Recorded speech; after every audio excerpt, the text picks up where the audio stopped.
All right, who y'all got for the Super Bowl? I'm just gonna watch a good game, but I'm kind of easy toward Philadelphia.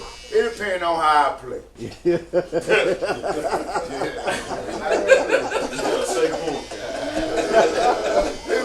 how I play.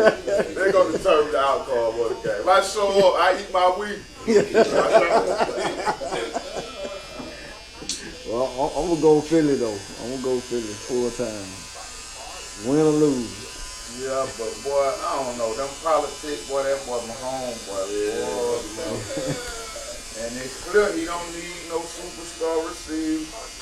He come from that Brady tree, not for real. Yeah. But that like the play. Yeah. He'll make a receiver think he's fat.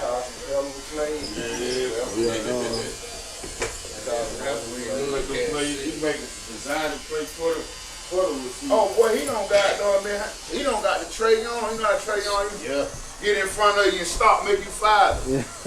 Home be doing that now. Yeah. Slow down, goddamn, make you yeah. take the white and then you knock hell out on it, go to flat. Them niggas hit each other. People just in the middle of the door. They do the flag. They do the flag. They crazy. I said, man.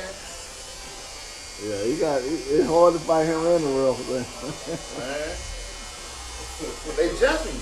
That first playoff game, them bro got suspended. Oh yeah. They said they bet too many cars. Yeah. And then they got there on the ref on the Ravens game. They got fired. Yeah, I got this. See, I thought it was okay. So it was two different incidents. Yeah. Cause some of the referees were betting on the game. Yeah, that was the one with the Ravens. Okay, I thought all that was the same thing. Nah, they weren't the same.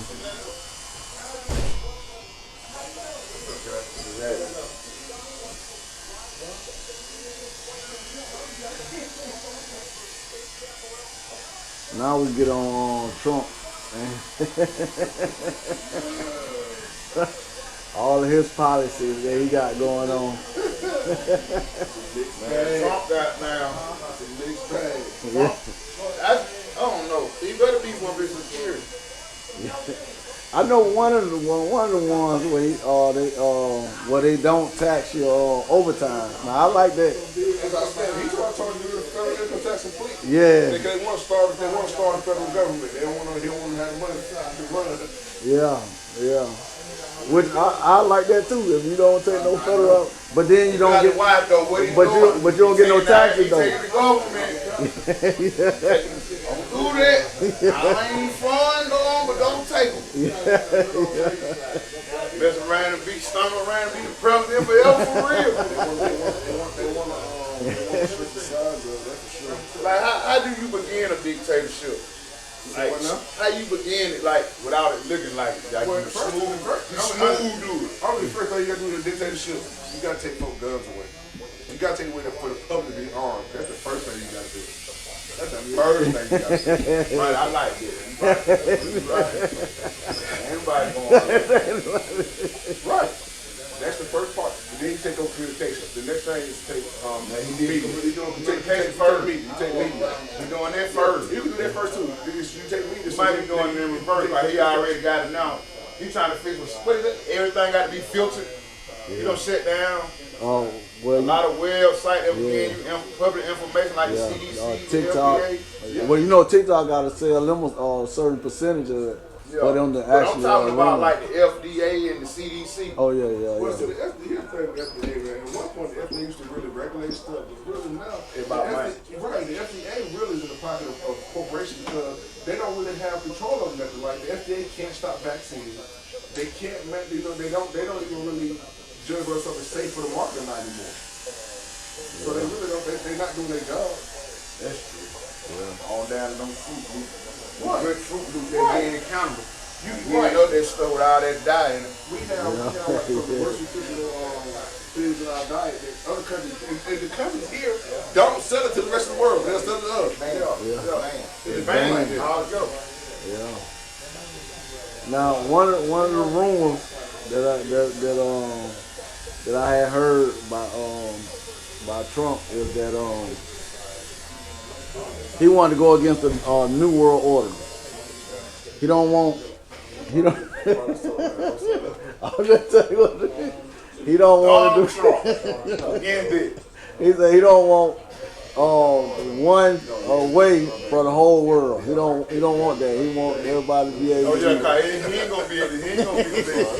That's the only reason. But like I said, that's just the rumor or the one thing that he was saying that he don't want no one world order.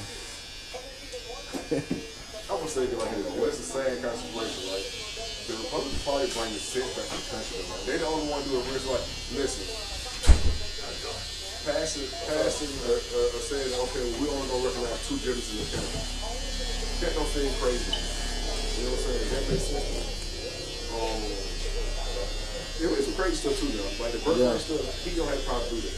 Yeah. So, you know, that's a constitutional right. You don't have the president have the power to just take away a constitutional right. But a lot of stuff he do, it makes sense.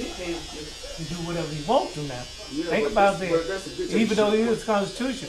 Now, what he got out now, he's going to sign into law today that a man cannot masturbate.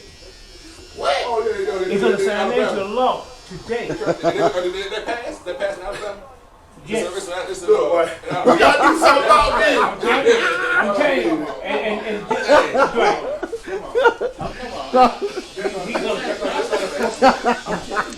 Hell went too far. We as black people, it's not paying attention to what's going on. That's a black No, do you know the reason why? That's a black guy to start. But you know the reason why? Because he wants one race. Look, One race. I'm telling you. They don't went too far. We as black people better open our eyes. yeah. Because this morning right here now, he's attacking women and black people. Right there. Who's attacking women? Trump. How you attacking women? How? Well, actually, you said Same way he was talking about. Same way he talk about that crap. He said it's DEI, which is black people transgender. They ain't no business be working for the federal government. DEI help more white women than anybody though. There you go. White women are part of DEI. There you go. But I mean, do you think that they should lower the standards for firefighters so that women can be firefighters?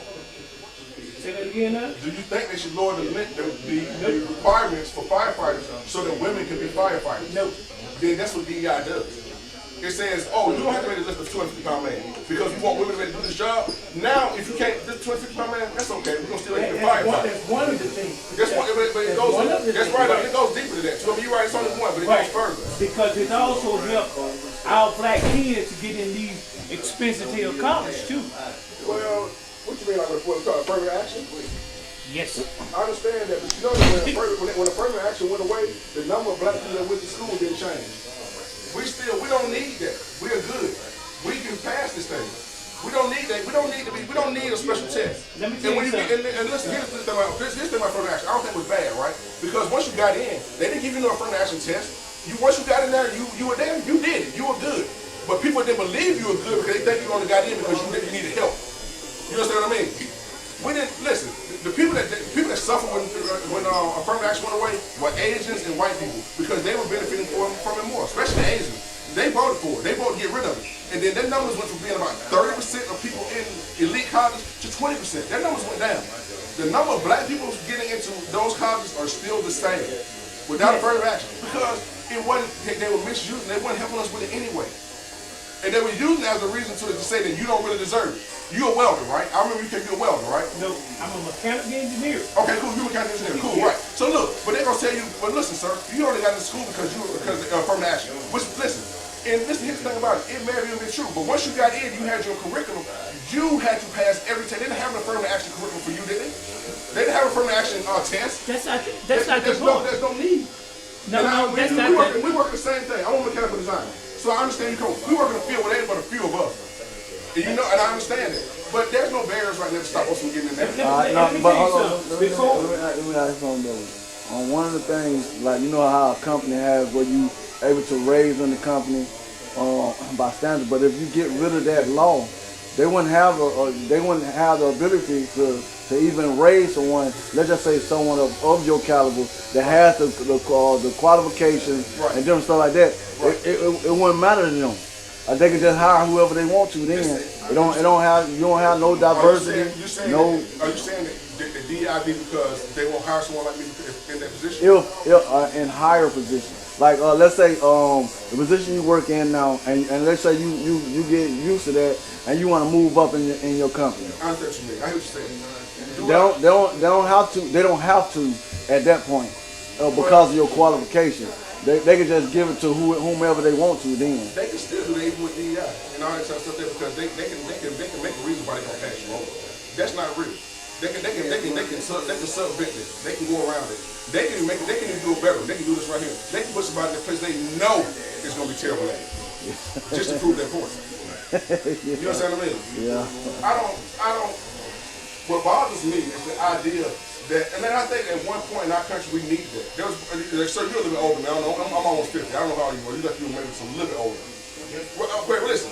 There was a time in the world when that was needed, but I know you've seen the change. We don't face the kind of racism that your generation faced. It's different. It's not there, and we're making less gains. It's there right now because I just experienced it. Okay. I went to CERT. I was the first black that ever run the maintenance department, the engineer department. I had to go through all type of tests, all type of interview. I had to go on interview that I did not see the people behind the computer. Right. That was a requirement. When I left 2 years ago, they gave it to a white boy and never stepped foot inside college because of who he knew. So they dropped the classification on that. And also, when I moved here from Natchez, Mississippi, I had to sue a company just to give me a chance to come through the door. I can believe that, but you think it still happens today? That's what I'm saying. Yes, right here in Akron. Hell yeah. You feel like it happens now? Yes, indeed. Yes, indeed. Yes, indeed. Today, like now, you say the same thing. Right now, I experience that right now. How? Should explain what happened. Like I said, I just left a company. I just left CERT. Okay. I experienced that. So they would not give the black the opportunity, even though the blacks there have education. I understand that's a company though, but I'm saying as a that's reality. No. But certain cities, even though it is only one company. You can't say that. I understand. It's a lot of companies. You look at the maintenance department in these. Well, listen, that's different. Listen, to say that the people in those companies may they may only hire people they know. That's one thing I understand what you're saying. And you may say they don't have laws to back it, that might be a problem. I understand right now. But you can still, discrimination in this country is still illegal. But you can't make, listen, even if discrimination, you can't make them enforce the law equally around across the board. And look, the Supreme Court passed a law saying that integration was mandatory. It took years and years for it to be actually implemented. The law didn't really change it. The mindset of the people changed. And I'm not saying that racism, I'm not saying racism don't exist. I'm black, I understand it, right? You understand what I mean? However, we don't face racism that our ancestors faced back in the 60s. We don't. It's not the truth. It's hidden. It's hidden. But here's the thing about it. It was so accepted back then. You didn't have to hide. You could just do it, and then nobody cared. It's not that anymore. So now that's the problem that they saying with Trump. But Trump is not hiding it no more. He's able to actually take it and actually put it forefront of what he feels. Now I don't have a problem with him being racist. Like I'm rolling with Mark with that one. Because everyone is racist. You want your race to win. You want your race to be good at whatever it is that you're good at. But when it comes to a point where it's discriminating against another race, then you're gonna have a problem. Because now you're not being fair. You're not. Now we have to go into law. We got to go into laws that they created for this system, to get into the racism. Because the racism that they put out back then, it's hidden now. The way they hide it is through the laws and the bylaws and what you have to go through to get this loan and what you have to do to do this stuff. You have to go through these different hoops and loops before you. Like that, they don't put that shit on the news. When they be discriminating about this and that, they don't never make it to. Now you got to dig deep to find this. If you have a system, but if you have a system in place that punishes those that do it, you can't say it's open. Listen, people can get away with stuff. Nothing wrong. You can break the law. But if you have a mechanism in place that says we're gonna punish people that do this, and like what you just say, Quan, you see people on the regular basis they do this, they win these lawsuits because they've been wrong. But it's so many. Them are the lucky ones though. Yeah. There's some jobs and stuff, man. If you're not paying attention or well, the way they rules set up, your complaint don't even make it past a certain spot. I can believe it. I'm not saying it doesn't happen. That's on a case by case basis. It's not a blanket accepted law or rule when it's okay. There was a point where that was okay for everybody to do it. It was okay for everybody to do it. You didn't have to hide it. You didn't have to pretend it wasn't real. It was the way it was. It was accepted. I don't believe it's like that anymore. I'm not saying it's perfect. Don't get me wrong. I said, but I'm the first generation of my family that had to live under that as a legal. You know what I'm saying? Where it's legal. I know. I don't think I went through my grandmother. Where you grew up at? Right here in Georgia. But I'm the first generation on the east side. I'm the first generation in my family. So you ain't never seen it? Well, no. I know I saw it. But what I'm saying is I'm the first one to be where it wasn't legal for them to do it to me. It wasn't even legal. So I know I haven't suffered through what my grandparents suffered through. No, ain't none of us did that. But at the same time, it's just on a smaller scale, and it's more mental than it is physical. And when you ain't went through what they went through, it kind of equivalent. Cause hurt. Whether you hurt bad, they did or not. Now we go into a mental illness because the trauma that's caused from years ago runs through your family. Now this scientific fact. Now, if let's say you go through trauma and this is what you dealing with through your lifetime, your children will deal with your trauma, but they don't even know that you had this trauma that you're dealing with. But they still got to deal with it too until somebody break that cycle. So if you saying that at one point, we're going from a physical abuse, and then from the other point we're going from mental abuse. That's only bringing mental illness to the community, period. So listen, I hear you say, what you bring is true, right? Trauma can be passed down generation, and I think that's a big part of our system. We do have a lot of places, a lot of problems in our community that's a mental issue. One of the things I think there's the biggest problem is that we're trying to say that the traumas of the past, that our ancestors experience, are affecting us in the day and age today. In a way, kind of, we have a social system that does that, but my child doesn't even understand it. It's such. Whereas at his age, 50 years ago, it was no way he could have not seen it. Yeah. You know what I mean? That's why I know it's different. We can't say that the obstacles from back then were holding us back. Not because back then they had bigger obstacles and achieved more. They made better. They made more achievements. This general right here talking about what he had to go through to get your job. You achieve more than what those young people now having to do to get what they want. And they're not going as far as you. They're not working as hard as you. They don't appreciate it as hard as much as you do. That's what my part about it is. Is that there's a part about it we got to accept responsibility for ourselves. There's still a part of our community that thinks it's more respectable to be a thug and to be an entertainer than it is to be a mechanical engineer, sir. That's my point about it. So we got to accept that part of our while we don't past. Tulsa, Oklahoma, Black Wall Street happened one generation outside of slavery. Those people were real slaves, and in one generation they created something that we today cannot do no more as a people, right? Do you understand what I mean? Do you understand where I'm coming from? That's your opinion.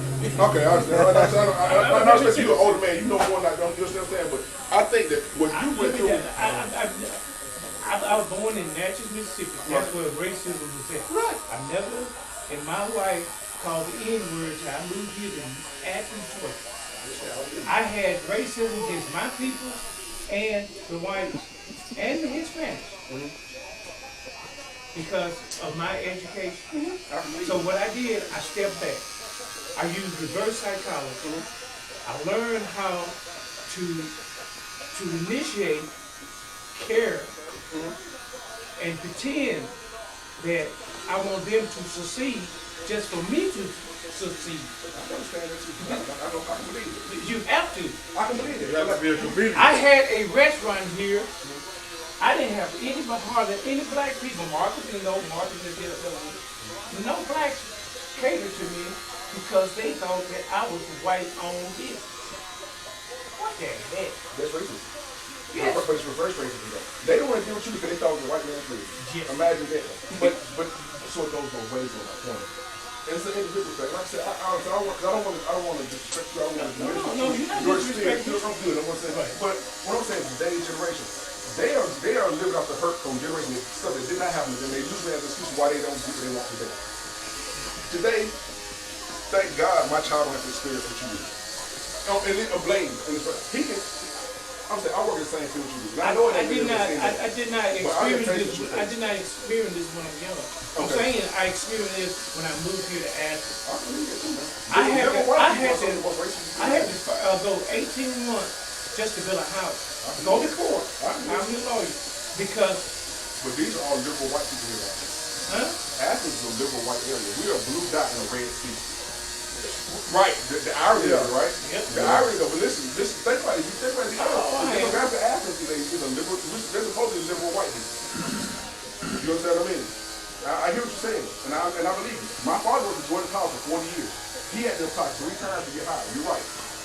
And dude told me, said my dad told me, he was a black dude, he had a big afro. The dude told me, they first hired told me, well, if I was you, my father cut up, so you know, my dad said he braided his hair down that night. And then take that for 3 days, for 3 weeks. He said when he got that the first one, he said he put him a pink leader suit and picked his hair and parted his suit and made it as big as he could. He said he wore a leader suit every day that day. Because I understand what they record is different. I work for something. I've never had experience. I've been one of the black people in my carry. I mean, I was the first black person because they had a bunch of young black people. Wait, the vote here? I worked at Games and Angels. I did too. Really? Listen. Yeah, that's why I started out because we nobody hired me. In Cabot?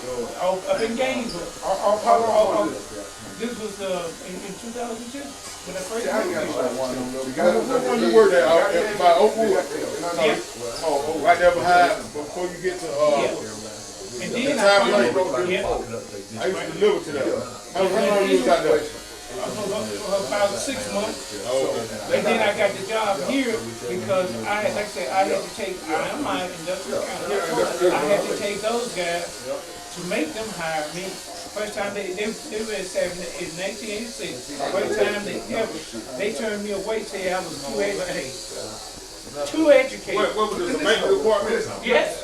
And then in 6 weeks, I was running the whole plant. And now, my experience and my knowledge got that company where it's in now. And so I walked in, I was in my office on one Sunday, they didn't know I was there.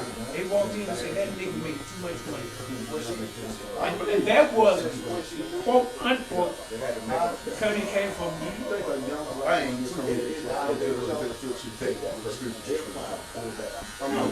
And this is my way. Because you hate that way. What I'm saying is this. What you But I experienced this in 2000. This was not the 60s, not the 70s. My grandmother was white. My grandmother was white. Well, We didn't I got all black. experience I got all black. And I'm not saying, I'm the first in my family. I was my 40. I realized the Asian version of the Asian school integrated my whole life. I'm the first generation. That means we got 2 generations of things going on. That's it. My generation. That's how new this thing is. But it's not like when y'all were there. I fear today. I didn't experience that. I didn't experience that well until 2000. But now you said we came here though. Yes. And I'm I'm telling you. I hear you saying to that. I said, it's weird though. Like I said, Check my history of Hutchin Landing in Nashville, Mississippi. We as black people, we had almost 100,000 acres, and we still named after Landing. I didn't experience racism until I moved to Athens. That's what I'm saying. 2000. Hey, now, they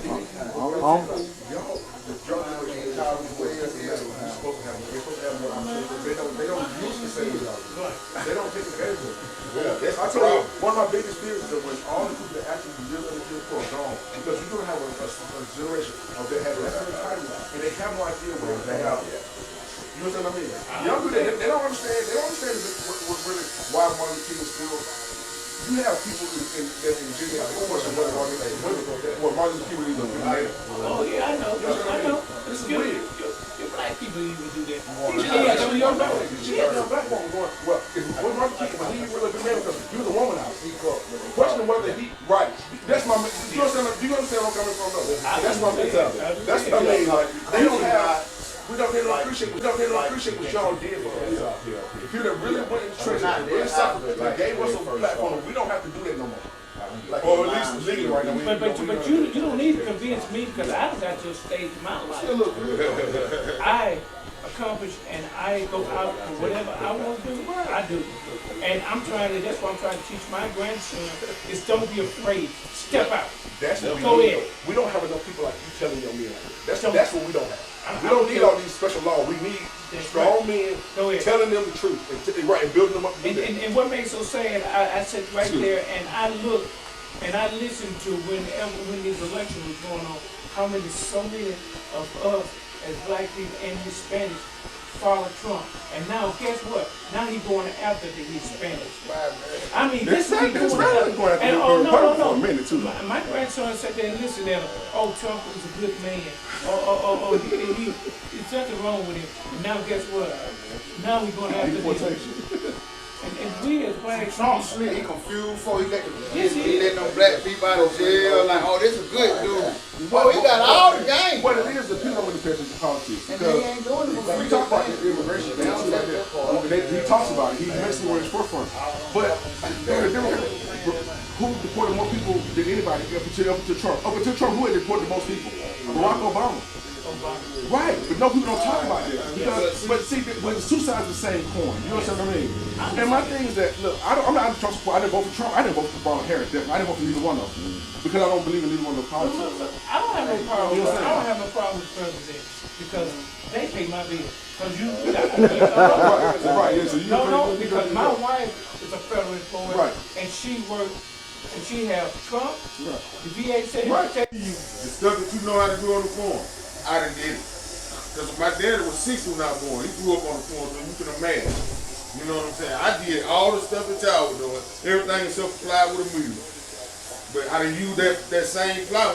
We had a tractor that hooked it up to the tractor. Fly with that little 2-hand plow. Yep. Flying up potatoes. They call it a millibuster and a plow and a single tree. No. I mean. Single tree over for the hog. I know. Show up. Stretch them out, put them, hang them up. Like that. My dad taught us to survive. Yep. When I was little, I said, Lord, if I ever get grown, I'm going to get off this farm.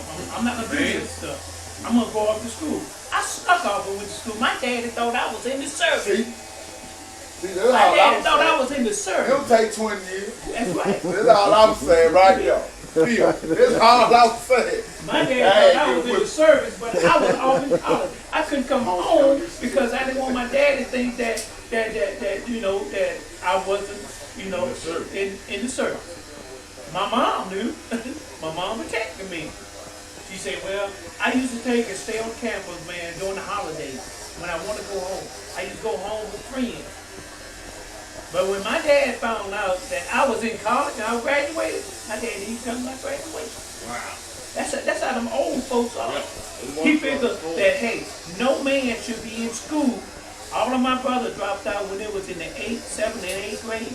Go to work. Yeah. You go to work. I didn't believe in that. I want to make my life better and bring up my children better. Yeah. All of my children have education, degrees, or whatever, and they are all, like I said, they are leaders. They are leaders. But had you had them books, you know what I mean? Man, I used to sneak off and go underneath the house just to read. See, we was like, just to read. We wasn't allowed. I'm telling you, boys wasn't allowed. You would get your butt out there and feed the hogs, the cows, and we wasn't allowed to even read. I did like that. It's been like that all my life. I'm good with them. I ain't doing it. I believe in education, man. That's something they can never take away from you. Hey, you seen that little one commercial, that Sean commercial with that bird? He moved with his name.